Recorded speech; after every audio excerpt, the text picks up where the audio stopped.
Donc, je m'appelle Isis Mesfin, j'ai fait ma thèse au Muséum national d'histoire naturelle à Paris et j'ai terminé en 2021. Ma spécialité, c'est la technologie lithique, donc l'étude des pierres taillées préhistoriques, particulièrement au cours du Pléistocène, donc sur l'Afrique centrale et l'Afrique australe atlantique, entre environ 1 million et puis jusqu'à la fin du Pléistocène. Alors depuis 2021, on a monté un projet de recherche de terrain à Mormolo, qui sont des plages soulevées en Angola, dans la province de Benguela, donc en plein milieu de la bande côtière angolaise. Et on fouille des sites de plein air, du Pléistocène moyen, donc on va dire un peu plus ancien que 600 000 ans, qui comporte des industries lithiques, donc des outils en pierre attribués à la période acheuléenne. Alors l'acheuléen, c'est ce qui est considéré comme le premier technocomplexe, la première culture humaine qui émergerait en Afrique de l'Est vers 1,7 million et qui durerait jusqu'à à peu près 300 000 ans, 250 000 ans. À partir d'1 million d'années, on remarque qu'il y a énormément de sites acheuléens un petit peu partout en Afrique, et notamment sur la façade atlantique. Et donc en fait le projet de recherche en Angola vise à fouiller plusieurs sites littoraux pour essayer de comprendre comment ces populations acheuléennes ont pu s'implanter dans un espace côtier, ont pu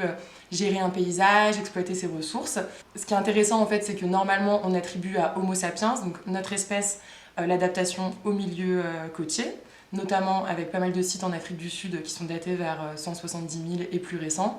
Et en fait, ce qu'on voit sur le littoral d'Afrique australe, c'est qu'il y a énormément de sites qui sont beaucoup plus anciens, qui ont très peu été explorés.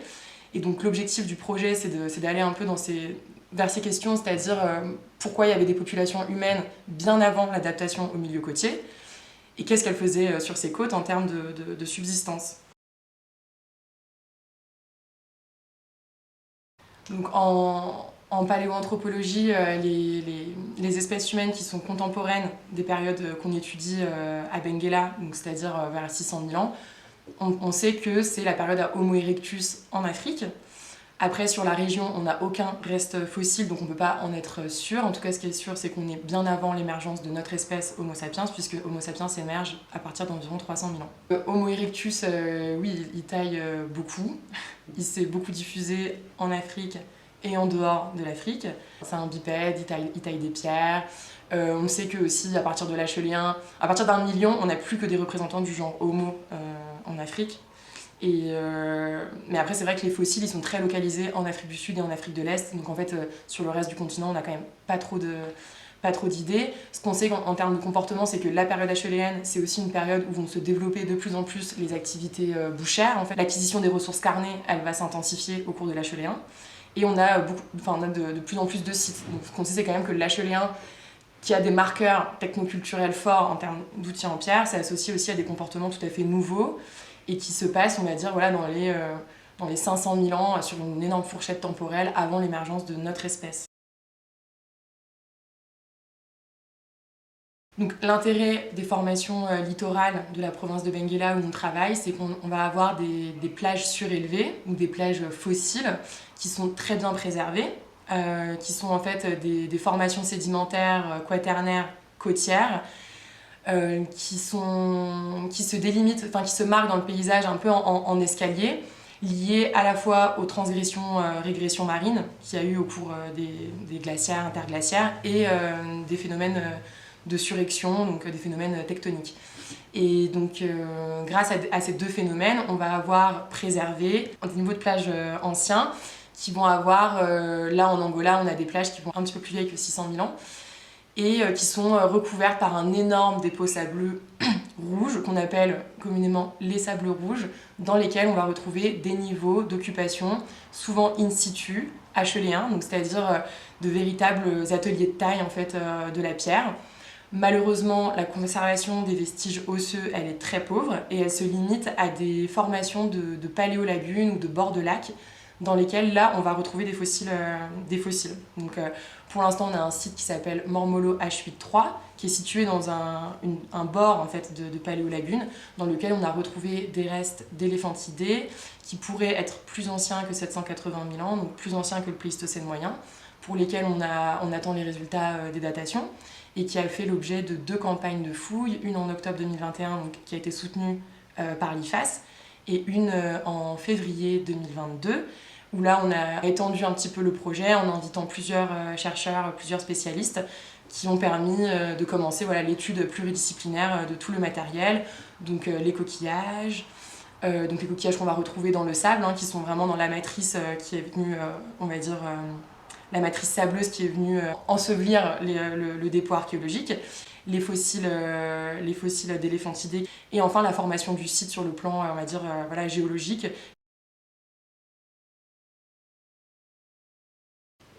Les sites littoraux qui sont fouillés en Afrique, ça va être principalement des sites Middle Stone Age dans les provinces du Cap en Afrique du Sud, et après des amas coquillés qui sont beaucoup plus récents. Et enfin, on va avoir quand même la fouille de formation côtière au Maroc aussi,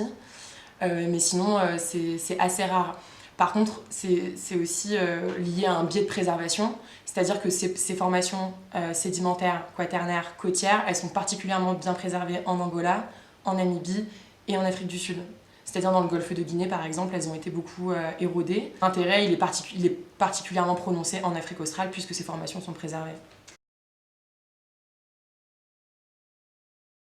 Pour 2022 et 2023, le projet est soutenu par la National Geographic Society. Donc ce projet, il a été monté en collaboration avec Maria Elena Benjamin, qui est la directrice du Museo Nacional de Arqueologia de Benguela, qui est la structure qui s'occupe de tout ce qui est recherche archéologique en Angola et qui est localisée donc à Benguela. On a monté ce projet en 2019 dans le cadre de mes recherches doctorales et on a commencé vraiment les fouilles en 2021. Donc l'idée c'est de travailler avec toute l'équipe du musée. Donc on a 6 Angolais qui travaillent avec nous, qui sont tous du musée. Et on essaye d'alterner les missions, donc c'est-à-dire que avec le musée, puisque ça fait des missions on va dire à bas coût quand même, avec des missions où on invite les spécialistes pour qu'ils puissent étudier le matériel que nous on aura fouillé entre-temps, quoi. L'équipe elle est composée donc, de la directrice du musée, elle est spécialiste en céramique au cas où on trouve des fois des sites beaucoup plus récents en surface. Thibaut Saos qui est géoarchéologue à l'université de Perpignan. Eslem Benarous qui est géochronologue qui va s'occuper des datations du site qui est au Max Planck Institute. Raphaël Anon qui est archéozoologue qui va s'occuper de l'étude des restes fossiles et qui est de l'université de Witwatersrand. Et Diego Dias-Pavei, qui est spécialiste de tout ce qui est faune marine, qui est du sud du Brésil, de Santa Catarina, et qui donc s'occupe de l'étude des restes des coquillages. On peut aussi accueillir des jeunes qui veulent tout simplement approfondir leur expérience de fouille, comme Henri Nakale du City Museum de Windhoek, en Namibie. Donc au cours de la dernière campagne, on a élargi le secteur du site de Mormolo H83, donc, qui est le site fossilifère où on trouve des industries lithiques, donc des outils en pierre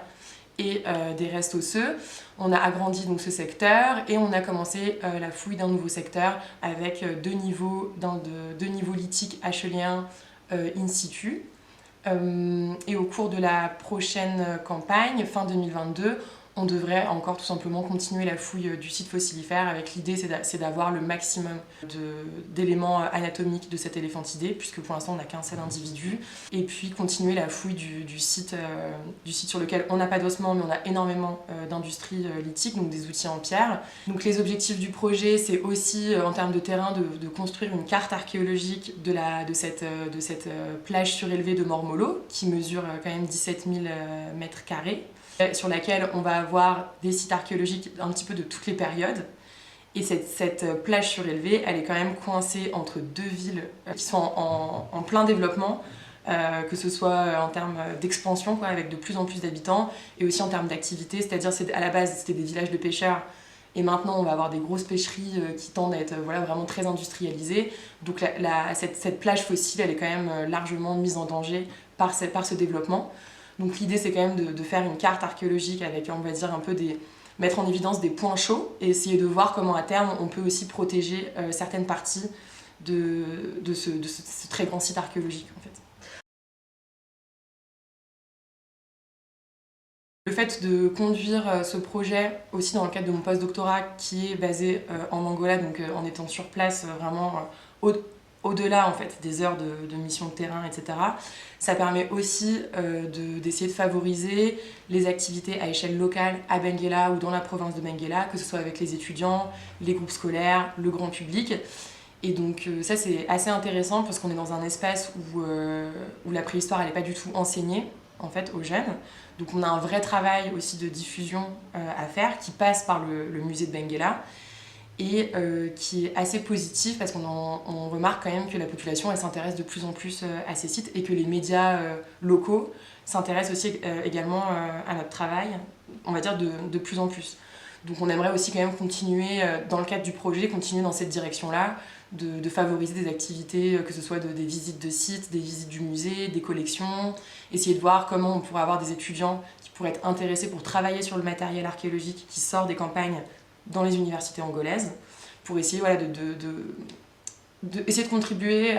via ce projet au développement de la recherche en préhistoire en Angola, quoi.